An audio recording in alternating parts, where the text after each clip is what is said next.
સ્વાગત કરું છું આ વિડીયોમાં। તો આજે અમે આવ્યા છીએ કાલાવાડ ગામની એક વાડીએ, પ્રગતિશીલ ખેડૂતની વાડીએ। તો આપણે મેન્ટોરના રિઝોર્ટ એની મોટેથી જ સાંભળીએ આપણે। વડીલ, તમારું ગામ, મોબાઈલ નંબર અને નામ જણાવજો। ગામ કાલાવાડ, અમીન જુમા, 9164 448 49। આ મેન્ટોન મારી અને 10-12 દિવસ થયા છે, તે પછીનું આ રિઝલ્ટ છે। આ નવા ઉયા આવી ગયા છે, એ છતાં આખો પ્લોટ તમે જોઈ લ્યો, વિડીયો ઉતારીને બતાડો। આપણે મેન્ટોર કયા ડોઝથી માર્યું હતું? આપણે 30 ml 30 ml ના ડોઝથી મેન્ટોર મારેલું છે અને તમે આ જોઈ શકો છો 10 થી 12 દિવસ જેવું થયું છે।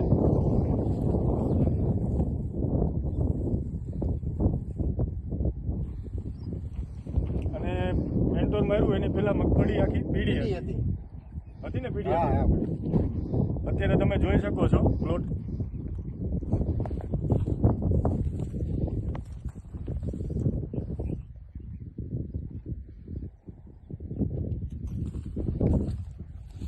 અત્યારે આપણે મગફળીની અંદર કોઈ કાળી ફૂગ, સફેદ ફૂગ કે કોઈ પણ જાતની તમને ફૂગ દેખાય છે? કાંઈ દેખાતી નથી આમાં। હવે આગળ જતા શું થાય